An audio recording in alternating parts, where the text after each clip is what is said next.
아가서 4장 7절에서 10절 천천히 찾으세요. 가정에서도 아가서 4장 7절로 10절 찾았으면 저랑 같이 한 목소리로 읽습니다. 나의 사랑, 너는 어여쁘고 아무 흠이 없구나. 내 신부야, 너는 레바논에서부터 나와 함께하고 레바논에서부터 나와 함께 가자. 아마나와 스닐과 헤르몬 꼭대기에서 사자굴과 표범산에서 내려오너라. 내 누이 내 신부야, 네가 내 마음을 빼앗았구나. 내 눈으로 한 번 보는 것과 내 목에 구슬 한 꿰미로 내 마음을 빼앗았구나. 내 누이 내 신부야, 내 사랑이 어찌 그리 아름다운지. 내 사랑은 포도주보다 진하고 내 기름의 향기는 각양향품보다 향기롭구나. 자, 같은 절에 16절 다 같이 16절을 읽습니다. 북풍아 일어나라, 남풍아 오너라. 나의 동산에 불어서 향기를 날리라. 나의 사랑하는 자가 그 동산에 들어가서 그 아름다운 열매 먹기를 원하노라. 아멘. 자, 신약 성경 요한복음 21장 17절. 요한복음 21장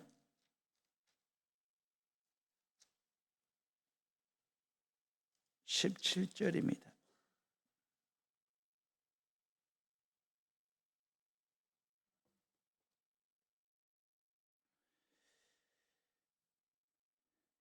요한복음 21장 17절 우리 다 같이 읽습니다. 세 번째 이르시되 요한의 아들 시몬아 네가 나를 사랑하느냐 하시니 주께서 세 번째 네가 나를 사랑하느냐 하심으로 베드로가 근심하여 이르되 주님 모든 것을 아시오매 내가 주님을 사랑하는 줄을 주님께서 아시나이다. 예수께서 이르시되 내 양을 먹이라. 아멘. 자, 광고 하나 빠졌는데 우리 박금혁 권사님이 95세 일기로 어제 오후에 하나님의 부르심 받았고요. 오늘 오후 6시에 교회에서 출발하겠습니다. 순천 성가를로 병원에 가서 입관 예배 드리도록 할 겁니다. 이 시간 우리 목사님 나오셔서 우리 사랑 이야기는 더 아름다워야 합니다. 말씀 전하시도록 하겠습니다. 박수로 맞이하겠습니다.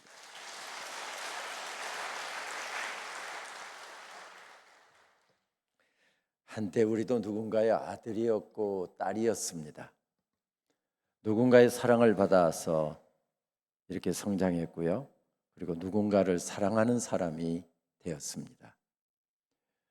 누군가의 아들이었다가 누군가의 아빠가 된 다음에 썼다는 정호성 시인의 아버지의 나이라고 하는 제목의 시를 읽었습니다. 그의 베스트셀러 가운데 한 권이 내 인생의 용기가 되어준 한마디라고 하는 제목의 책에 그 시를 쓰게 된 배경이 소개되어 있더군요. 시의 내용은 이렇게 되어 있습니다. 나는 이제 나무에 기댈 줄 알게 되었다. 나무에 기대어 흐느껴 울 줄 알게 되었다.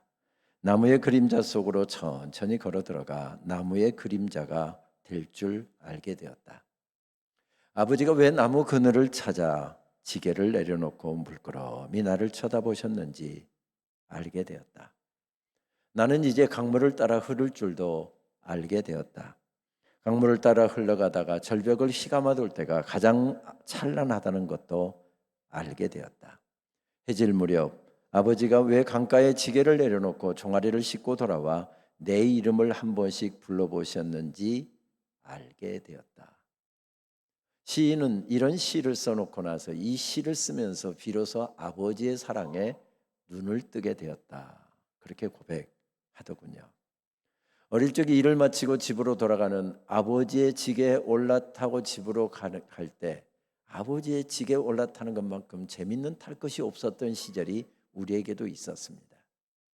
일을 마치고 집으로 돌아가시는 아버지가 해가 뉘역뉘역 지는 석양 무렵에 나를 지게 태우고 바로 집으로 가지 않고 숲속으로 나를 데리고 가시더랍니다. 강가로 나를 데리고 가시더랍니다. 그리고 지게를 숲속에다 세워놓으시고 강가에다 세워놓으시고 나를 물끄러미 쳐다보시기도 하시고 내 이름을 한 번씩 부르시기도 하셨답니다. 어릴 때는 아버지가 왜 그런지 몰랐습니다. 그런데 아버지의 나이가 이제 되고 보니까 아버지의 마음이 이제야 비로소 느껴지는 것입니다. 그때 우리 아버지가 나에게 숲의 아름다움을 선물해 주려고 하셨구나. 굽이굽이 돌아가는 강의 아름다움을 내게 느끼게 하려고. 아들아 보아라, 인생길을 걸어가다 보면 내 앞길을 가로막는 수많은 절벽들이 만나게 되는데 저 강을 보아라, 절벽을 휘감아 돌 때가 가장 찬란하단다. 인생의 지혜를 아빠가 나에게 알려주고 싶었던 것을 이제야 깨닫습니다. 아버지의 놀라운 사랑을 받은 아들이 어른이 되어서야, 아버지는 세상 떠났지만 아버지 세상 떠나고 난 다음에야 이 아버지의 사랑을 깨닫는 광경을 이렇게 시에 담아낸 것입니다. 오늘 내가 산을 좋아하고 숲을 좋아하고 낚시를 좋아하고 강을 좋아하는 것 다 아버지가 내게 선물해 준 것입니다. 내 인생이 그냥 세워진 것이 아니라 누군가의 사랑을 받고 그 사랑 때문에 내 인생이 여기 서 있고 내 인생이 이만큼 형성된 것을 발견하면서 쓴 시입니다. 시를 좋아하시는 분은 잘 아시겠지만 정호성 시인은 1970년대 후반 서울의 예수라고 하는 제목의 시집을 필두로 수십 권의 시집을 발간한 우리 시대의 가장 대표적인 시인 가운데 한 명입니다. 그의 시를 읽다 보면 그의 시에는 어머니에 대한 이야기는 물론 이종록 시인에게는 비견할 것이 아니지만 어머니에 대한 이야기가 참 많이 나옵니다. 근데 아버지에 대한 이야기는 거의 없습니다. 2007년도에 창비사에서 나온 시집이죠. 포옹이라고 하는 제목의 시집을 읽어보면 무슨 일이 있었든지 아버지에 대한 이야기가 본물처럼 쏟아져 나옵니다. 도대체 무슨 일이 있었던 것일까요?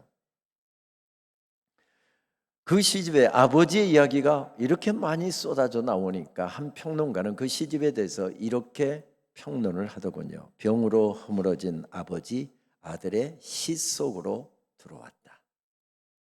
병으로 허물어진 아버지가 아들의 시 속으로 갑자기 쑥 끼어 들어왔다. 그 표현이 얼마나 아름답던지요. 2007년도 당시 시인의 아버지는 88살에 비교적 연세가 많으신 고령이었답니다. 당뇨로 인해서 한쪽 시력은 완전히 상실했고요. 한쪽 시력도 점점 떨어지고 있는 상황이었습니다. 약간씩 치맥기도 나타났답니다. 그 시대 어른들이 다 그러셨지만 아버지가 일본말을 참 잘하셨답니다. 그래서 혹시 치맥기에 도움이 될까 싶어서 일본어로 된 마더 데르사에 관계된 책을 한 권 사다가 아버지 이거 번역 작업 좀 해보세요 하고 권유했답니다.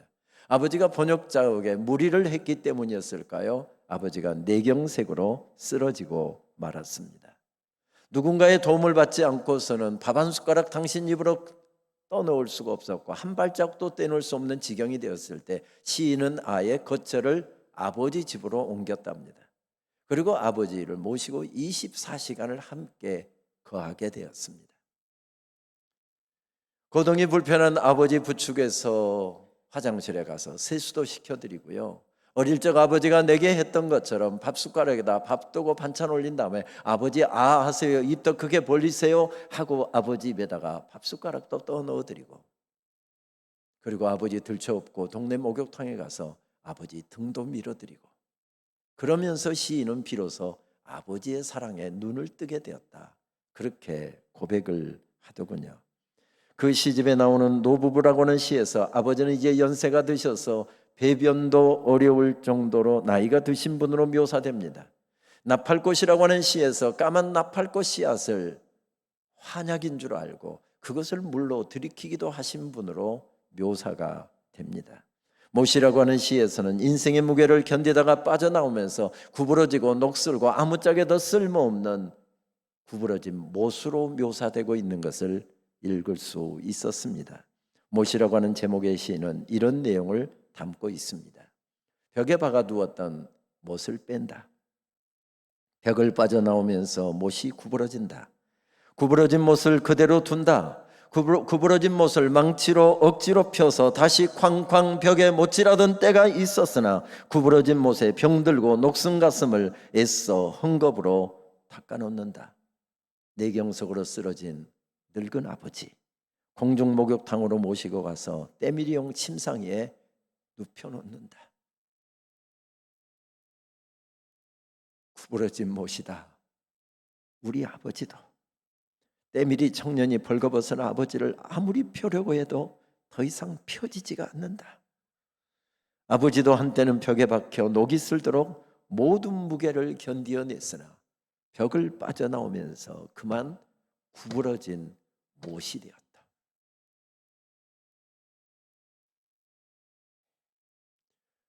아버지도 한때는 건장한 못이었답니다.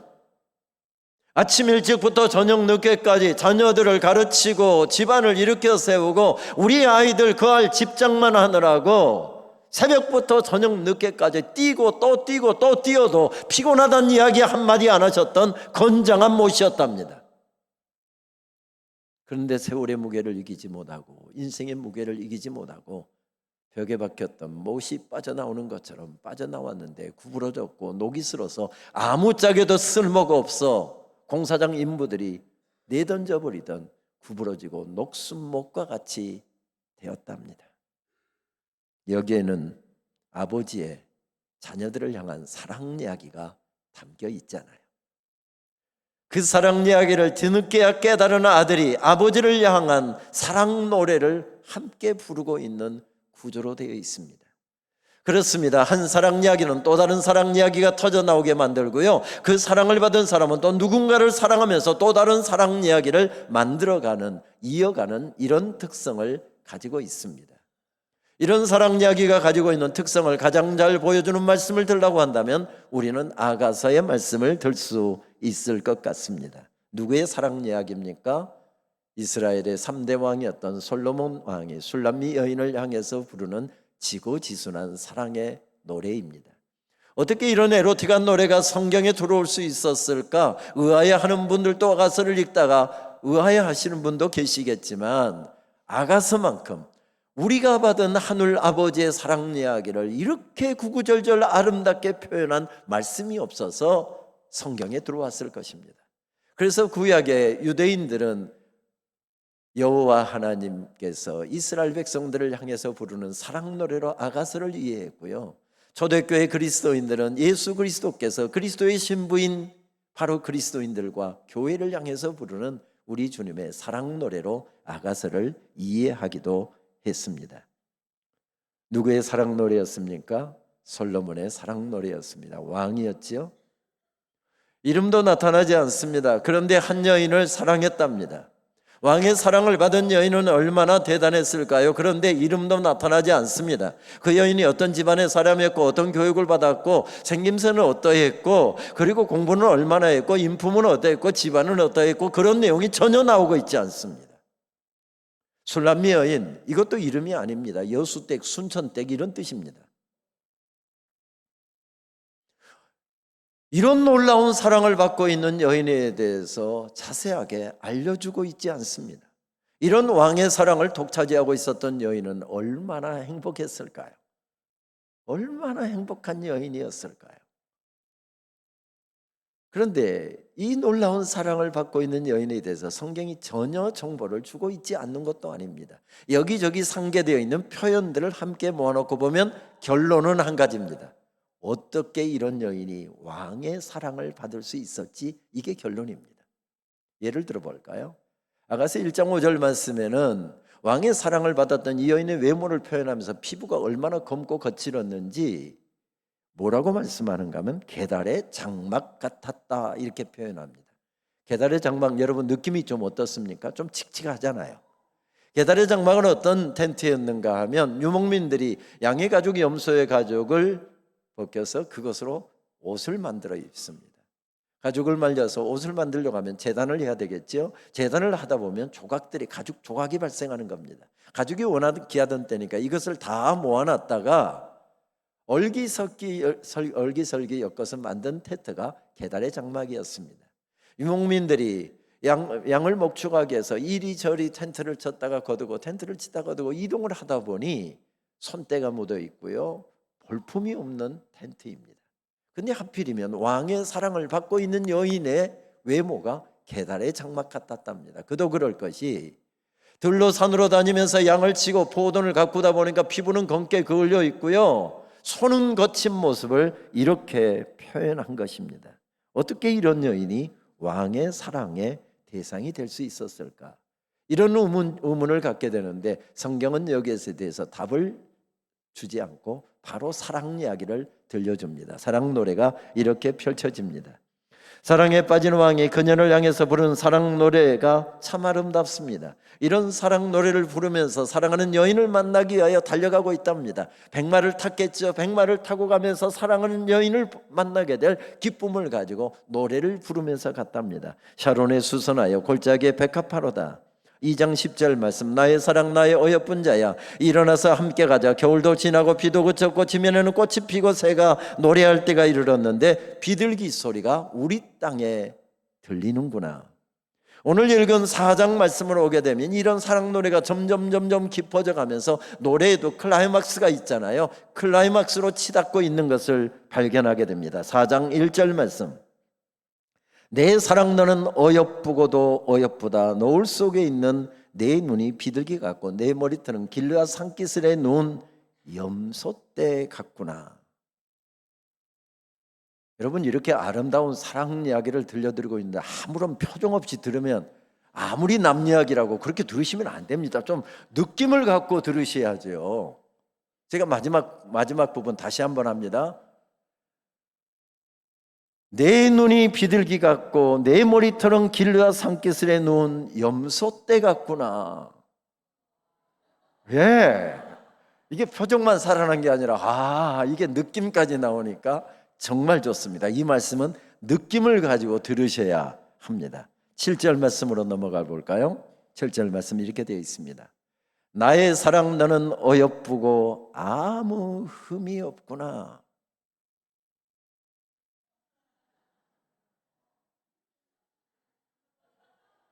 말씀드렸잖아요. 흠이 없기는 왜 흠이 없어요? 흠집투성입니다. 피부는 거칠고요, 중동의 따가운 햇살 받아서 얼굴은 새까맣게 탔고요. 갑자기 왕이 찾아왔으니까, 요즘에 핸드폰으로 무슨 이렇게 전화하고 갔겠습니까? 갑자기 보고 싶으니까 정사를 보다가 왕이 야 백마 준비해라 하고 타고 갑자기 들어온 것입니다. 들에서 일하다가 몸 빼입고 지금 왕 앞에 그냥 치장도 안 하고 이렇게 서 있습니다. 그런데 그런 모습을 보고 뭐라고 이야기합니까? 나의 사랑 너는 어여쁘고도 아무 흠이 없구나. 이걸 가리켜서 어려운 말로 이야기하면 뭐라고 이야기하죠? 콩깍지 끼었다. 완전 콩깍지입니다. 그런데 아름답습니다. 콩깍지 끼었는데 아름답습니다. 10절의 말씀은 이렇게, 그 사랑 노래가 이렇게 이어집니다. 내 누이 내 신부야, 내 사랑이 어찌 그리 아름다운지. 내 사랑은 포도주보다 진하고 내 기름의 향기는 각양 향품보다 더 향기롭구나. 10절 말씀, 이거 사실 아닙니다. 이거 틀린 말씀입니다. 일방적으로 왕이 나를 사랑한다고 일방적으로 찾아오고 그냥 빈손으로 안 오고 귀한 선물 가져다 주고 왕이 나를 찾아오는데, 왕이 나를 좋아한다는데 감히 어떻게 내가 거절할 수 있습니까? 그냥 엉거주춤하게 서서 고맙습니다, 고맙습니다, 선물 갖다 주면 감사합니다, 감사합니다. 나 같은 사람이 어떻게 왕의 사랑의 대상이 될 수 있습니까? 그러니까 쉬운 말로 하면 왕이 나를 사랑한다고 찾아왔지만 한 번도 리액션을 보낸 적이 없습니다. 나 같은 사람이 어떻게 왕의 사랑의 대상이 될 수 있어요? 일방적으로 사랑을 주고 일방적으로 선물 갖다 주고, 그리고 나서 뭐라고 이야기합니까? 내 사랑이 어찌 그리 아름다운지. 내 사랑은 포도주보다 진하고 내 기름의 향기는 각양 향품보다 더 향기롭구나. 여러분, 이거 우리가 받은 사랑 이야기 아닙니까? 우리가 받은 사랑 이야기입니다. 만약에 여기서 하나님의 사랑의 대상이 될 사람, 하나님께서 천지의 왕의 온 천지를 다스리시고 온 천지를 지으시고 다스리고 계시는 천지의 대주제가 되시는 하늘의 왕께서 사랑할 사람을 찾으셨습니다. 저 인간은 내가 도무지 사랑할 수가 없어. 가입혀. 누가 천지의 대주제이신 하늘 왕의 사랑의 대상이 될 수 있을까요? 그래서 하나님께서 사랑하는 사람, 사랑할 사람 대상을 쭉 지켜보시다가 이 중에서 본보기로 한 10명만 골라서 아예 쫓아내버려야 되겠다. 그 사람을 지금 하나님께서 리스트를 작성하고 있습니다. 여러분 좀 긴장 좀 하셔야 될걸요. 1번, 2번, 제일 1번에 누가 들어갈까요? 야, 김은영이 일어나 이 나쁜 놈아. 제일 먼저 내침을 받아야 될 사람이 저일 것입니다. 근데 하나님께서 사랑으로 덮으셨습니다. 제가 뭘 잘하고 있고 제가 뭘 대단한 사람이어서 여기에 서서 하나님의 말씀을 전하고 있는 것이 아니라, 만약에 하나님께서 내치셔야 했다고 한다면 제일 먼저 내쳐야 할 사람일 텐데 하나님께서 사랑으로 덮으셔서 내가 받은 사랑 이야기, 내 사랑하는 사람들에게 내가 좀 잘 전해줬으면 좋겠다, 여기에 서 있는 이유가 그것일 뿐입니다. 그렇습니다. 우리는 하나님의 사랑의 대상이 될 수 없는 사람입니다. 근데 하나님께서 우리를 사랑으로 덮으셨습니다. 이런 사랑을 받은 여인은 얼마나 행복했을까요? 우리 성경의 구절을 보면 오늘 다 읽지는 않았지만 1절부터 15절까지는 결혼식으로 치면 신랑이 일어나서 자기 사랑하는 신부를 위해서 사랑 노래를 부른 내용입니다. 그러니까 1절부터 15절까지는 신랑의 사랑 노래입니다. 이 사랑을 받은, 이런 사랑 노래를 들은 신부가 감격하여 벌떡 일어나서 신부의 사랑 노래를 부르는데, 그것이 16절의 말씀입니다. 16절의 말씀 화면에 나타날 텐데 우리 화면 보면서 같이 한 목소리로 봉독하실까요? 북풍아 일어나라, 남풍아 오라, 나의 동산에 불어서 향기를 날리라.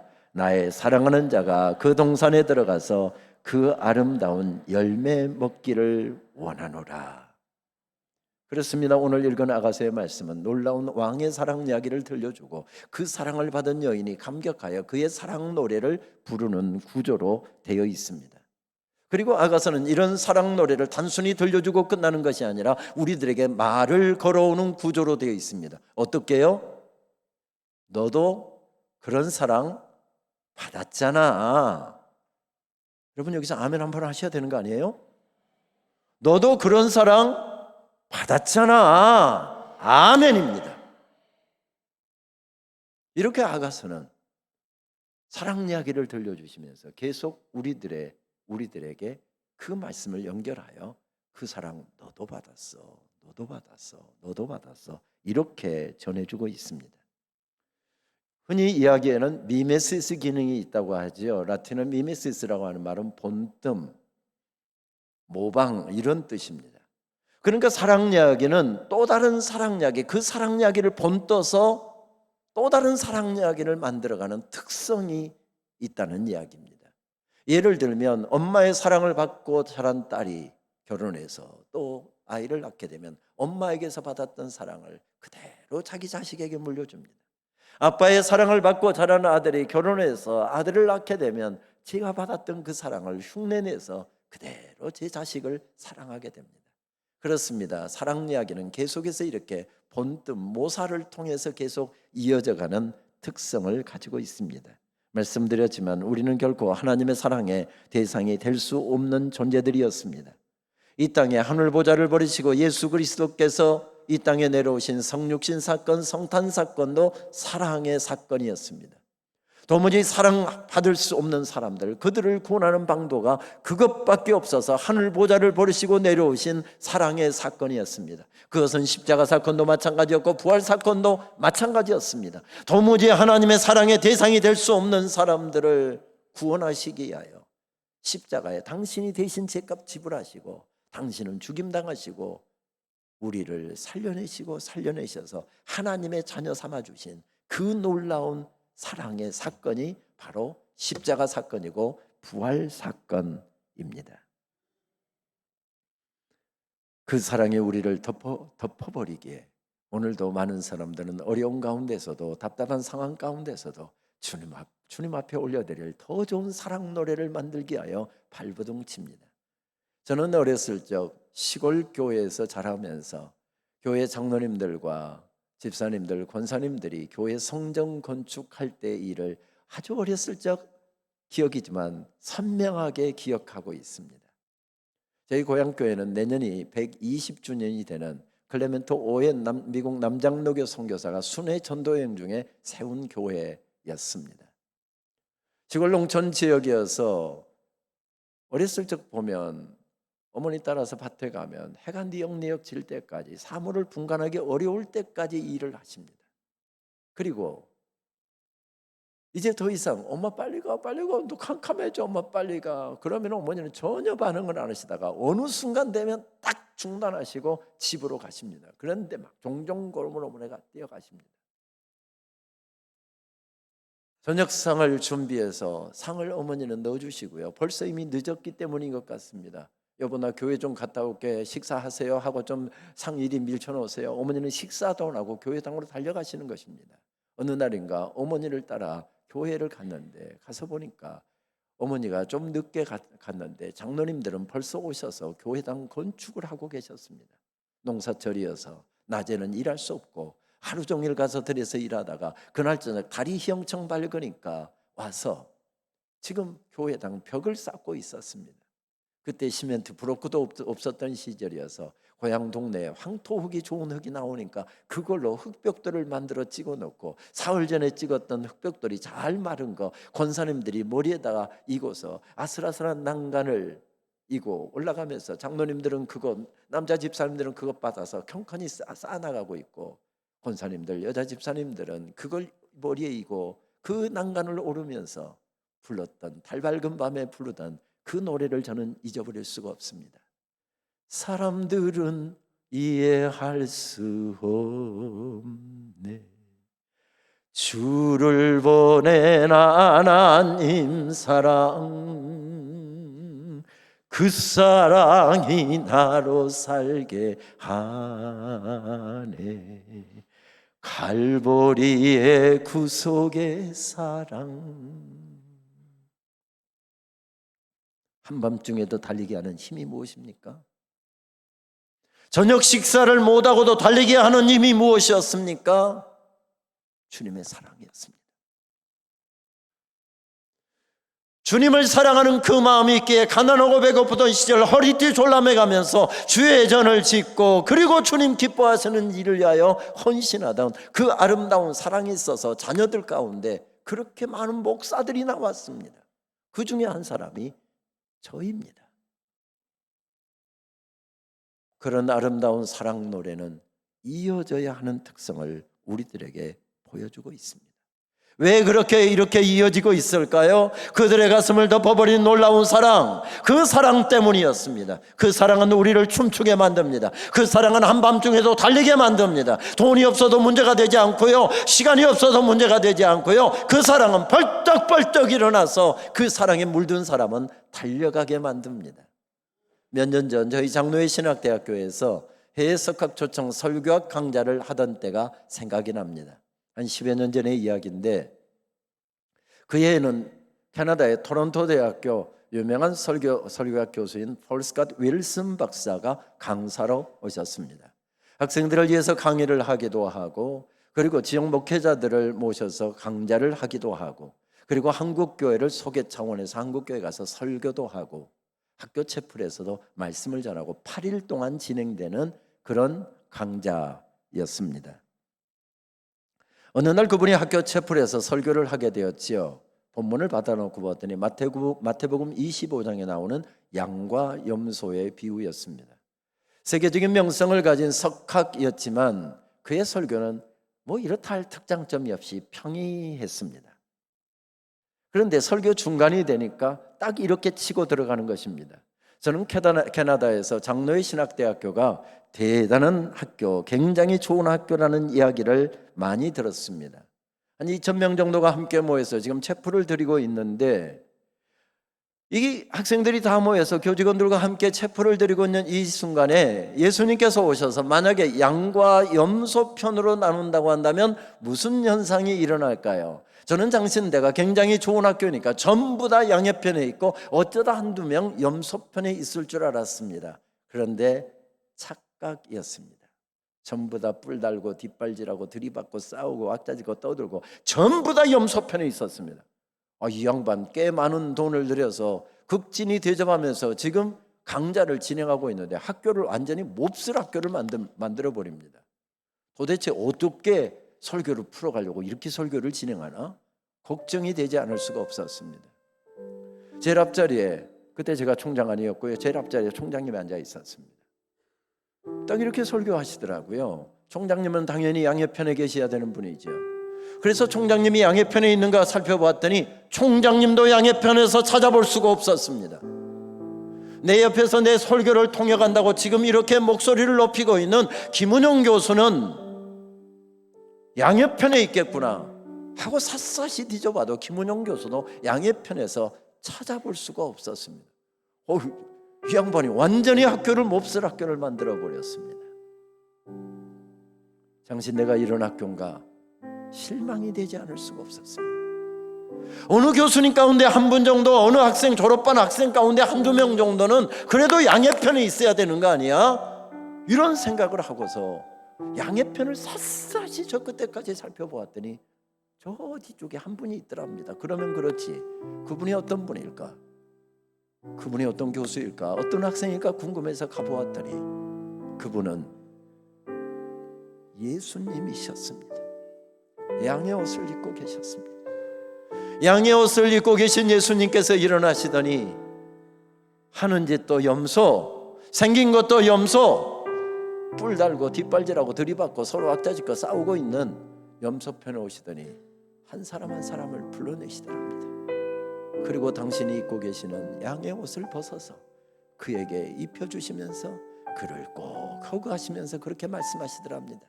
너는 이제부터 양이다.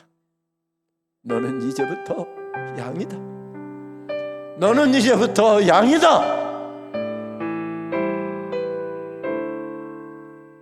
그래서 우리가 여기 서 있습니다. 우리가 즐겨 부르는 찬양은 이렇게 알려주죠. 그 사랑 얼마나 아름다운지, 그 사랑 얼마나 날 부욕해 하는지, 그 사랑 얼마나 크고 놀라운지를, 그 사랑 얼마나 나를 감격하게 하는지. 우리 부분 찬양 한번 할까요? 그 사랑 얼마나 아름다운지, 그 사랑 얼마나 날 부욕해 하는지, 그 사랑 얼마나 크고 놀라운지를, 그 사랑 얼마나 나를 감격하게 하는, 그 사랑 얼마나 아름다운지, 그 사랑 얼마나 날 부욕해 하는지, 그 사랑 얼마나 나로 놀라운지를, 그 사랑 얼마나 나를 감격하게 하는지. 할렐루야. 평생 섬진강 유역에서 어린아이들을 가르치면서 시를 썼던 한 시인은 이 놀라운 사랑을 깨닫고 나서 이렇게 아름다운 시로 화답을 합니다. 어느 봄날 당신의 사랑으로 응달지던 내 뒤란에 햇빛이 들이치는 기쁨을 나는 보았습니다. 어둠 속에서 사랑의 불가로 나를 가만히 불러내신 당신은 어둠을 건넌 자만이 만들 수 있는 밝고 환한 빛으로 내 앞에 서서 들꽃처럼 깨끗하게 웃었지요. 생각만 해도 참 좋은 당신. 근데 남자분들 가만히 앉아 계셔도 괜찮겠습니까? 이런 좋은 식구는 빨리 펜 꺼내서 메모해 두셔야 되는 거 아니에요? 생각만 해도 참 좋은 당신. 펜이 없으시면 이 방송팀 다시 좀 띄워주세요. 마지막 구절 카메라라도 내서 빨리 찍어 놓으세요. 그리고 결혼기념일 때, 와이프 생일 때 카드에다가 정성껏 이런 씻고 쓰고, 생각만 해도 참 좋은 당신. 그러면 남은 인생길 밥 얻어먹고 사는데 아무 지장이 없을 텐데. 무슨 표현입니까? 사랑받은 사람의 표현입니다. 놀라운 사랑을 받고 보니 생각만 해도 참 좋으신 주님. 이 마음이, 이 고백이 꼭두 새벽에도 달려가게 만들고요, 한밤중에도 달려가게 만듭니다. 작은 섬김에도 들꽃처럼 웃으시는, 환히 웃으시는 주님의 놀라운 사랑. 우리 인생길에는 이런 사랑을 고백하는 사람들에게는 계속해서 이어지게 됩니다. 부활의 아침 예수님께서는 갈릴리로 실패한 제자 베드로를 부르셨습니다. 그런데 웬일인지 갈릴리로 가서 예수님이 나타나시기를 기다리고 있는데 예수님이 나타나시지를 않습니다. 스멀스멀 의심의 안개가 피어오르기 시작합니다. 내가 헛것 본 것 아닐까? 그렇지, 죽은 사람이 어떻게 살아날 수 있어? 예수님 우리 손으로 내려서 무덤에다 분명히 장사를 지냈잖아. 그런데 부활의 아침에 가서 빈 무덤도 보았고, 믿자니 그렇고 안 믿자니 그렇고, 예수님 한 번도 이렇게 늦으신 적도 없고 약속 이렇게 안 지키신 적도 없는데 기다려도 예수님이 나타나지 않습니다. 믿자니 그렇고 안 믿자니 그렇고 머리가 터질 것 같습니다. 성질 급한 베드로가 벌떡 일어납니다. 에이씨, 나는 고기나 잡으러 가겠다 하고 갈릴리 바닷가에 고기 잡으러 나갔답니다. 답답하게는 똑같았던지 7명의 제자들이 함께 의기투합해서 고기를 잡으러 나갔답니다. 투망을 던졌다가 다시 거두고 던졌다가 거두고 그런데 그날따라 피레미 새끼 한 마리 안 잡히는 겁니다. 몇 년 만에 일터에 돌아왔다고 이렇게 되는 일이 안 될까? 그런 마음부터 시작해서 내 인생은 왜 이렇게 되는 일이 없을까? 자괴감부터 시작하여 마음이 복잡합니다. 그래서 더 오기를 부려서 밤새 투망질을 했지만 고기 한 마리도 못 잡았는데 아침동이 터오릅니다. 누가 아침 일찍 장거리 준비하러 온 모양입니다. 고기 좀 잡았습니까? 하고 물가에서 누가 소리칩니다. 한 마리도 못 잡았습니다. 아니, 어떻게 그런 일이 다 있답니까? 배 오른편에 그물 한번 던져보시지요. 오른편 왼편 알 것 없이 수십 번 던졌습니다. 소용없었습니다. 그 말이 여기까지 튀어나오는데 거절할 수 없는 그 음성에 이끌려서 오른편에다가 그물을 던졌답니다. 그랬더니 끌어올릴 수 없을 만큼 많은 물고기가 잡혔답니다. 그 순간 베드로가 깨닫습니다. 저분은 예수님이다. 왜냐하면 사역 초기에 예수님께서 부르실 때 사역 초기에 그런 일이, 똑같은 일이 있었잖아요. 그래서 베드로는 그렇게 물고기 잡으려고 밤새 허덕였는데, 물고기가 엄청나게 잡혔는데 물고기 끌어올릴 생각은 하지도 않고 바로 물로 뛰어들었답니다. 예수님 빨리 보고 싶어서요. 살아계신 예수님 빨리 보고 싶어서요. 그리고 물가로 수영해서 나왔는데 예수님이 물가에 서 계십니다. 다시 사신 부활하신 주님이 물가에서 나를 헤엄쳐 나오는 나를 유심히 바라보고 계십니다. 그때 예수님 베드로를 보고 뭐라고 말씀하십니까? 여러분, 중동의 아침이 얼마나 춥습니까? 물 안에 있을 때는 그래도 몰랐는데 물 밖으로 나오니까 얼마나 한기가 드는지 오돌오돌 떨고 있습니다. 아마 지금 물에서 막 나왔으니 물에서 옷에 젖은 물에서 지금 물이 뚝뚝뚝 떨어지게 있겠지요. 물에 빠진 생쥐의 모습입니다. 그때 예수님께서 뭐라고 말씀하시죠? 꼴 좋다. 너는 어떻게 하는 짓마다 그렇게 미운 짓만 골라서 하냐? 나쁜 놈의 새끼 같으니라고. 내가 너를 얼마나 사랑했는데, 내가 너를 얼마나 믿었는데, 다른 사람은 몰라도 내가 나를 어떻게 그렇게 배반할 수가 있어? 나쁜 놈 같으니라고. 내가 너를 얼마나 사랑했는데. 이제는 다시 얼굴 보는 일 없도록 하자. 이것이 마지막이다. 나 기다리라고 했으면 진득하게 기다리지. 고기는 왜 또 잡으러 나가? 그래갖고 고기 많이 잡았으면 빨리 시장이나 내다 팔아서 돈이나 벌 생각하지.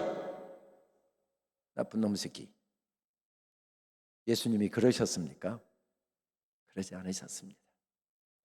베드로야, 춥다 옷 말려라, 감기 걸리라.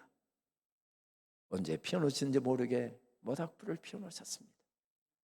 그리고 베드로의 손 잡아다가 모닥불가에 앉혀놓으시고 옆에서 예수님 뭘 주섬주섬 준비하시는데 보니까 밤새 고기 잡느라고 시장할 베드로를 위해서 아침 조반을 준비하고 계십니다.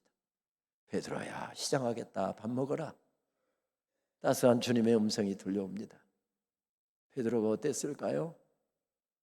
예수님께서 친히 준비해 주신 아침 조반을 받고 내가 예수님 대접해야 되는데 예수님이 저 같은 죄인을 위해서 이렇게 수고하시다니요. 눈물 섞어서 아침 들고 있었을 것입니다. 예수님 아무 말씀 안 하시고 물끄러미 베드로만 쳐다보고 계십니다. 식사가 다 끝났습니다. 예수님께서 그렇게 말씀하셨답니다. 베드로야, 네가 나를 사랑하느냐? 또 두 번째 물으셨답니다. 베드로야, 네가 나를 사랑하느냐? 오늘 말씀 요한복음 21장 17절 말씀은 세 번째 예수님께서 똑같은 질문을 하셨답니다. 요한의 아들 시몬아, 네가 나를 사랑하느냐? 왜 예수님께서는 서약서 쓰게 하지 않았을까요? 왜 계약서 쓰게 하지 않았을까요? 왜 거기다가 도장을 찍게 하고 엄지손가락으로 인장을 찍게 왜 안 하셨을까요? 왜 다짐을 받지 않으셨을까요? 이게 마지막이다. 한 번만 더 그 짓 하면 내가 너를 가차없이 내칠 것이다. 주님의 경고하지 않으셨을까요? 외심할서 쓰게 하지 않으셨을까요? 계약서 써도요, 인장 찍어도요, 손가락 걸어도요, 변하는 게 사람입니다. 그런데 주님의 사랑을 깨닫고 주님 사랑하는 사람은 끝까지 달릴 수 있기에 주님께서는 사랑 이야기, 십자가의 사랑 이야기를 몸으로 보여주시고 그리고 베드로의 사랑 이야기를 물으신 것입니다. 그렇습니다. 그가 생명을 걸고 달릴 수 있었던 것은 베드로가 대단한 사람이어서가 아니라 그 아름다운 사랑에 물들었기 때문입니다. 그 사랑에 감격하여 주님을 향한 사랑의 고백으로 일어설 수 있었기 때문이었습니다. 사랑하면 쉬워집니다. 말씀을 준비하는데 아주 오래전 기억 하나가 떠올랐습니다. 저는 신대원 2학년 1학기를 마치고 1981년 6월 말에 장교 훈련을 받기 위해서 강주 보병학교에 입교를 했습니다. 그리고 7개월 동안의 장교 훈련을 마친 다음에 1982년 1월 달 훈련 많기로 유명하고 춥기로 유명한 강원도 화천의 한 부대의 보병 부대의 소총 소대장으로 부임했습니다. 그해 겨울은 정말 추웠습니다. 본래 추운 지역이지만 그 겨울은 유난히 춥다고 했습니다. 예비 사단이었기 때문에 부대가 굉장히 훈련이 많았습니다. 제일 힘든 것은 겨울에도 100km 행군이 진행되는 겁니다. 그때 영하 20도가 넘는 기온인데 밤새 걷는 겁니다. 100km 행군 군대에서 해보신 우리 남성분들 기억하시겠습니다만 50분 걷고 10분 쉬고 50분 걷고 10분 쉬고 그래서 강원도 산길을 따라서 걷기 때문에 33시간에서 34시간이 걸리는, 그래서 자지 않고 계속해서 그렇게 걷는 이 전쟁을 가상으로 해서 이게 1년에 7, 8차례를 하니 정말 힘든 부대였습니다. 언젠가 12월 달에 100km 행군을 하는데 그때 교제하고 있었던 여자친구가 추운 지역으로 제가 배치받은 것을 알고서 마스크를 크고 두툼하게 온 얼굴을 가릴 수 있는 큰 마스크를 하나 떠보내주었습니다. 100km 행군을 하면서 영하 20도가 넘는다고 바람이 부니까 굉장히 추워서 마스크를 딱 하고 행군을 했더니 별로 추운 줄을 모르고 걸을 수가 있었습니다. 입김에 의해서 병사들은 머리에는 눈꽃이 머리 하얗게 피어 있는데 경기도 가평에서 화학산을 넘어서 부대로 새벽 3시경에 복귀하고 있었습니다.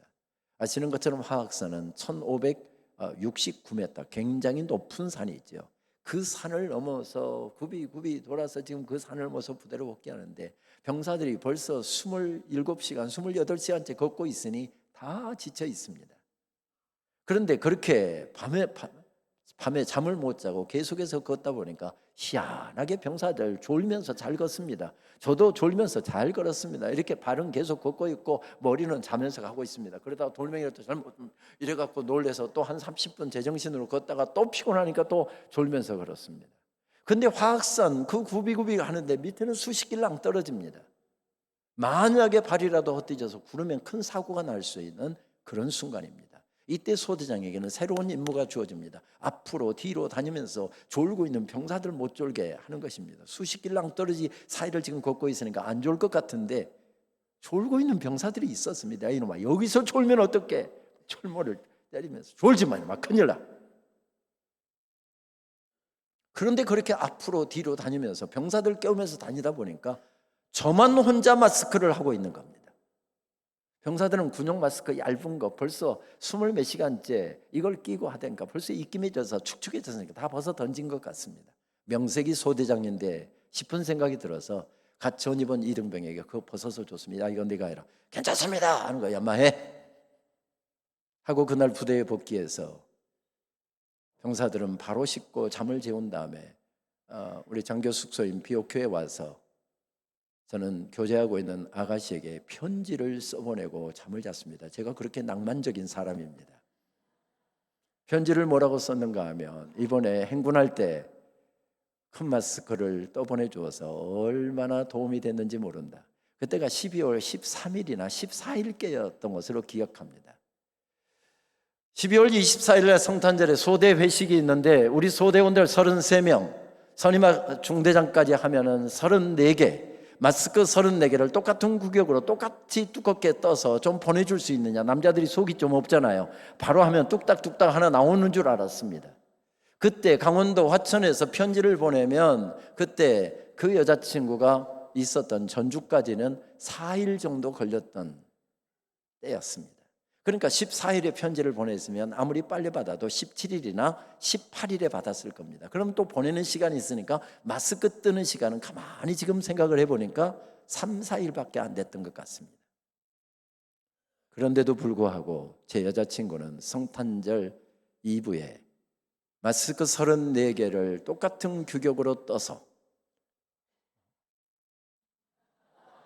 이 속달소포로 배달을 해 주었습니다. 제가 그날 저녁 소대 회식을 하면서 야 이거 성탄절 선물이다 하고 소대원들 이름 하나씩 불러서 수고했다 하고 전부 다 그걸 하나 선물을 전달하는데 제가 이야기도 안 했습니다.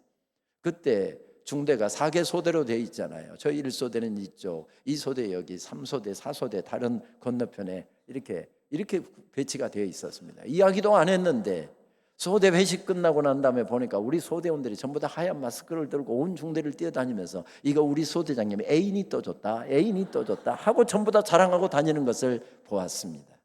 나중에 휴가를 나왔다가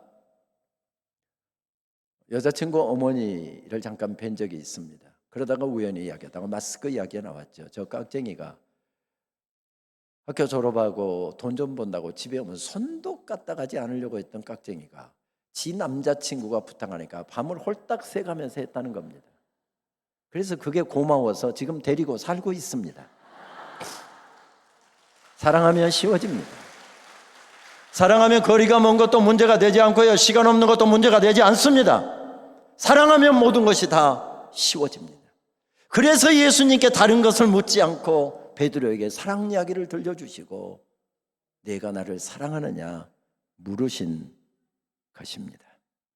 그렇습니다. 박용재 시인의 말이 옳습니다. 사람은 사랑하는 만큼 산답니다.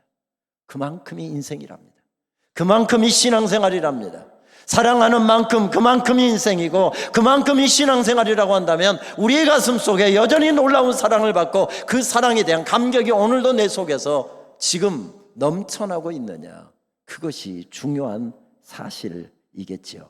신앙생활이 무엇입니까? 내가 받은 사랑, 평생 갚아도 갚을 수 없는 놀라운 사랑에 감격하여 주님을 향해 사랑 노래를 부르는 것, 이것이 신앙생활입니다. 예배가 무엇입니까?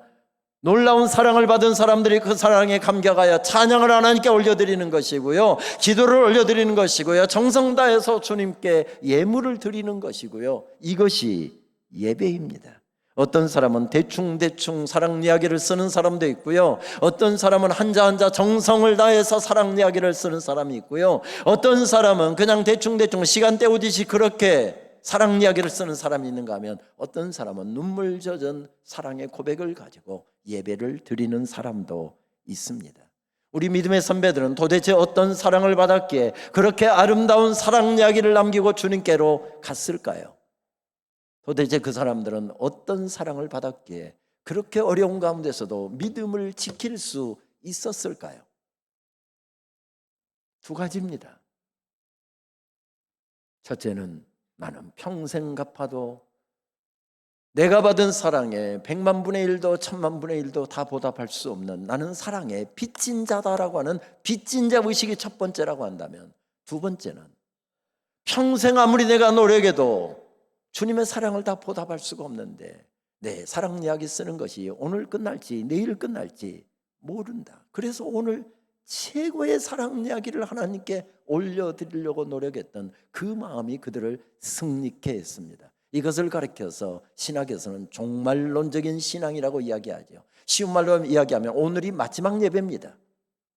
기분 나쁜 표정 지으시지만 오늘이 여러분 마지막 예배입니다. 어떻게 예배할 것이냐 이야기입니다. 오늘 이 설교가 저의 설교의 마지막 설교입니다.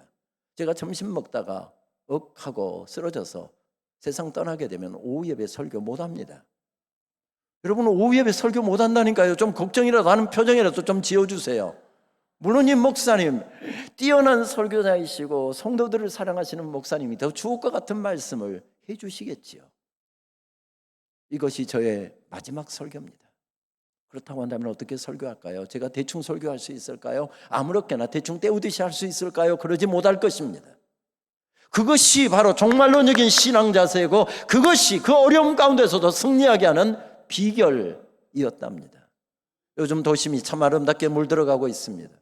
왜 저렇게 단풍들은 물들어가는 것일까요? 한 시인은 이야기합니다. 떨어질 때가 가까운, 마지막이 가까운 것을 알기에 저렇게 불타고 있는 것이다. 그렇습니다. 아무도 오늘 예배가 마지막 예배이기를 바라는 사람은 없지만 언젠가 딱 한 번은 그런 순간이 우리에게, 누구나에게 한 번은 딱 옵니다. 한 번은 딱 올 것입니다. 근데 그게 내일일지 10년 후일지 15년 후일지 아무도 모르고 살아간다는 이야기입니다. 그래서 종말론적인 신앙을 가진 사람은 최고의 예배를 올려드리려고 노력합니다. 최고의 찬양, 최고의 주님께 사랑을 올려드리려고 노력합니다. 마음을 담게 되겠지요. 내 사랑하는 아이 마지막 지금 안아보는 것입니다. 마음을 담겠지요. 사랑하는 가족 등 한번 두들겨 주는데 마지막입니다.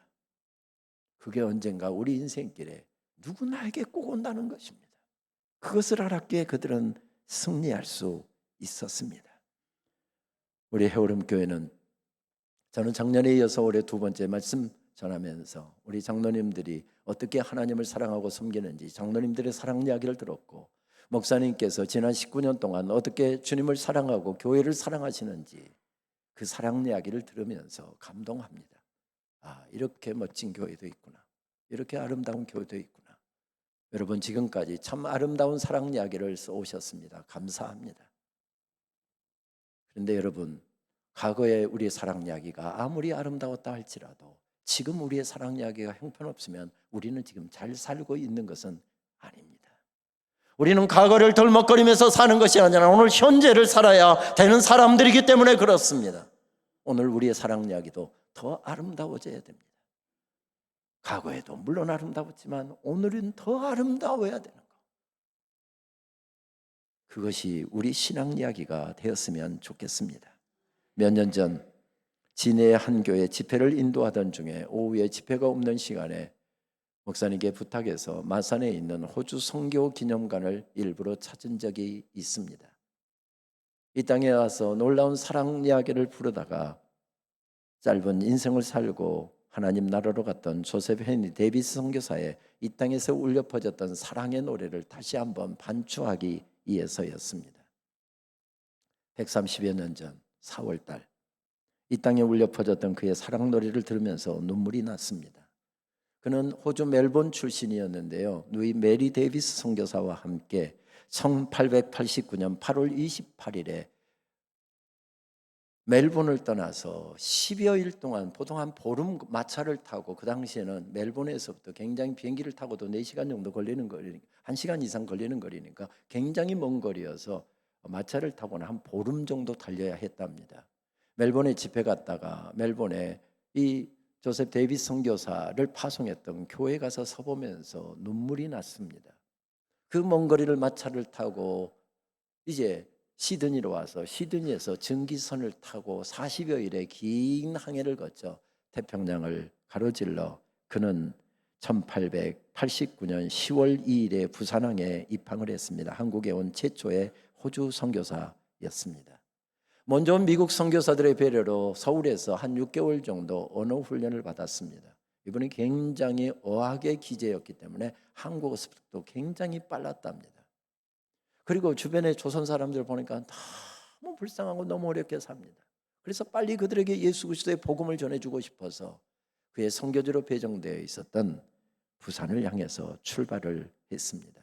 과천 고개를 넘고 수원을 지나서 그리고 공주, 논산, 전주, 남원, 화동을 거쳐서 부산에 이르는 먼 길, 470km가 넘는 먼 길을 걸어서 20여일 만에 부산에 도착했습니다.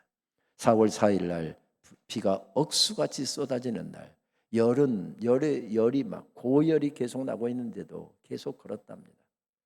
이러다가 큰일 납니다. 큰일 납니다. 같이 걷던 동료들이 이야기했지만 빨리 부산으로 가자, 빨리 부산으로 가자. 그렇게 비를 홀딱 맞으면서 4월 4일 날 저녁에 부산에 도착했습니다. 오는 길에 천연두에 걸렸고 비를 맞아 폐렴까지 겹쳐서 마지막 5일은 아무것도 먹지 못한 상태에서 그렇게 걸은 것입니다. 캐나다 선교사이죠. 제임스 게일의 도움으로 받아 일본인 의사의 치료를 받고 잠깐 호전되는가 하더니 4월 5일 날 4월 4일 날 밤새도록 의식을 잃고 헤매다가 4월 5일 날 아침 9시경에 잠깐 정신이 돌아왔답니다. 그리고 게일 선교사의 손을 붙잡고 이 땅에서의 마지막 기도를 올려드립니다. 하나님, 살든지 죽든지 내가 하나님의 영광이 되게 해 주옵소서. 그리고 다시 의식을 잃고 쓰러졌습니다. 그리고 오후 1시경에 그는 눈을 감았습니다. 이 땅에 온 지 정확히 183일 만이었고요. 예수님처럼 그도 미혼이었으며 33살 젊은 나이였습니다. 데이빗 선교사의 주님과 이 땅을 향한 사랑 이야기는 그렇게 183일 만에 끝나고 말았습니다. 멜본 대학을 수석으로 졸업했고요. 대학원까지 멜본 대학에서 마친 다음에 영국의 에딘버러 대학에서 신학을 공부했는데 그는 특별히 아까 말씀드렸던 것처럼 어학의 기재여서 고전어, 헬라어, 라틴어, 히브리어의 기재였답니다. 복음에 대한 뜨거운 열정을 가지고 이 땅에 왔습니다. 언더우드 선교사, 우리 장로교 선교사죠. 언더우드 선교사가 이 데이빗 선교사를 보고 만난 선교사 중에서 가장 우수한 선교사였다. 실력과 인품과 신앙의 열정과 영원 사랑하는 마음이 특출했던 선교사였습니다. 그런데 이 땅에 와서 183일 만에 그의 모든 사랑 이야기가 끝나고 만 것입니다. 가면서 배낭에다 메고 가면서 쪽복음을 많은 사람들에게 나눠주면서 그렇게 걸었다고 하는데 그 쪽복음 듣고서 예수님을 믿게 되었다라고 하는 기록 아직까지 못 찾았습니다. 그렇다고 한다면 한 영혼도 주님께 인도 못한 것입니다. 한 교회도 못 세운 것입니다. 서툰 말로 아까 잠깐 여러분 보셨지만 가천고개를 넘으면서 썼던 일기에 보게 되면 주야 불쌍히 여겨 주옵소서, 이런 한국말 몇 마디 써놓은 것 외에는 아무것도 하지 못한 채 그렇게 세상을 떠났습니다. 개죽음을 죽은 것입니다. 누이 메리 데이빗 선교사도 오빠가 그렇게 세상을 떠나자 슬픔을 이기지 못하고 시름시름 앓다가 결국 신병치료차 그의 고향 멜본으로 돌아가고 말았습니다. 주님을 향한 그의 사랑 이야기는 그렇게 끝나고 말았습니다. 그런데 누이 메리 데이비 선교사를 통해서 이 땅에서 부르다 멈춰버린 그 사랑 노래, 사랑 이야기가 호주의 장로교회에 전해지기 시작했습니다. 그 사랑 이야기가 호주 장로교회에 전해지자 20살부터 27살까지 내가 가서 그 사랑 이야기를 계속해서 써야겠다, 내가 계속해서 그 사랑 노래를 이어서 불러야 되겠다, 이런 젊은이들이 우후죽순처럼 일어나 한국 땅으로 달려오기 시작했습니다. 한꺼번에 온 것은 아니었지만 그때로부터 시작해서 호주 장로교회 젊은이들 120여 명이 이 땅에 달려왔습니다. 그리고 그들의 사랑 노래로 부산 땅을 덮었고 김해 땅을 덮었고 양산 땅을 덮었고 밀양과 울산과 창원과 마산과 진해와 거제와 통영과 고성과 사천과 진주와 의령과 함안과 합천과 청도 땅을 덮어버렸습니다. 그때 그 땅에 세워진 교회들은 다 그들이 세운 교회입니다. 그렇습니다. 우리 사랑 이야기는 이어져야 합니다. 놀라운 사랑을 받은 사람들의 사랑 노래는 계속해서 이어져야 합니다. 여러분, 지금까지 참 아름답게 주님을 섬겨오셨습니다. 코로나 상황에서도 굴하지 않고 주님 섬김이 약해지지 않은 여러분, 정말 감사합니다. 젊은이들이 많이 교회를 떠났지만 우리는 다시 교회 회복을 위해서, 예배 회복을 위해서 몸부림치고 있습니다. 오늘 어쩔 수 없이 타지에 가서 지금 이 예배에 참석하신 분들은 온라인으로 참석을 하고 계시겠지만, 예배는 온 공동체가 시간을 정하고 어린아이부터 어른까지 함께 모이는, 그래서 기독교 예배는 코퍼레이트 워십, 공적인 예배입니다. 우리 가족이 함께 모여서 그냥 우리끼리 예배 드리는 건, 이것은 사적인 예배이지, 기독교의 예배라고 이야기했을 때 이 공적인 예배의 특성에서 벗어나기 때문에 가족이 함께 모여서 찬송하고 기도하고 목사님 설교 옹고 그대로 읽는다고 할지라도 그것은 예배라고 하지 않습니다. 초대교회가 만약에 공적인 예배, 공적인 장소에서 공적인 시간을 정해놓고 온 공동체가 모여서 예배 드리지 않고 사적인 예배를 드렸다고 한다면, 편리한 대로 예배하고 안전하게만 예배한다고 했다고 한다면 그렇게 많은 사람이 순교를 당하지 않았을 것입니다.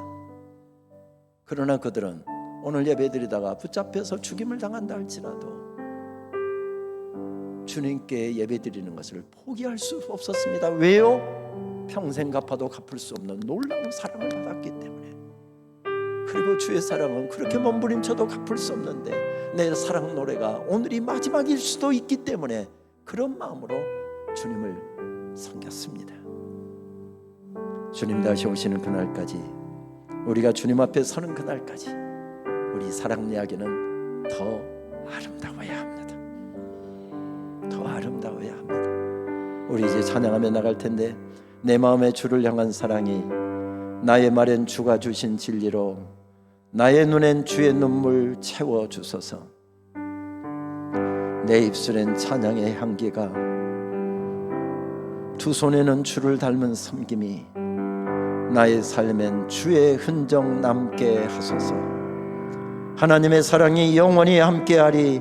십자가의 길을 걷는 자에게, 순교자의 삶을 사는 이에게 조롱하는 소리와 세상 유혹 속에도 주의 순결한 신부가 되리라. 내 생명 주님께 드리리. 우리 긴 시간 앉아 계시는데 다 함께 일어나셔서 이 찬양 주님께 올려드리겠습니다. 내 마음에 주를 향한 사랑이, 나의 말엔 주가 주신 진리로 나의 눈에 주의 눈물 채워주소서.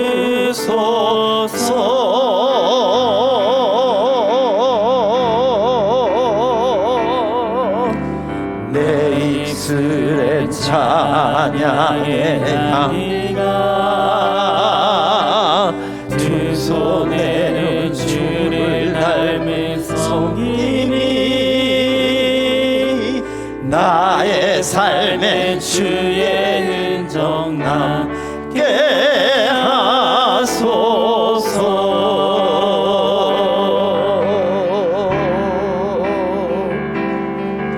하나님의 사랑이 영원히 함께하리. 십자가의 길을 걷는 자에게 순교자의 삶을 사는 이에게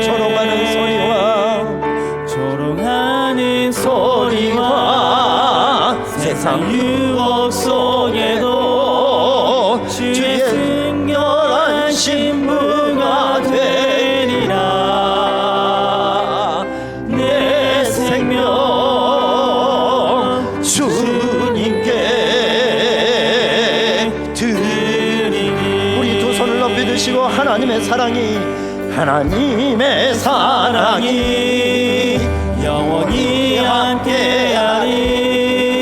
십자가의 길을 걷는 자에게 순교자의 삶을 사는 이에게 순교자의 삶을 사는 이에게 조롱하는 소리와 세상 유혹 속에도 주의 순결한 신부가 되리라. 내 생명 주님께 드리니. 한 번만 더 고백하겠습니다. 하나님의 사랑이 영원히 함께하리. 십자가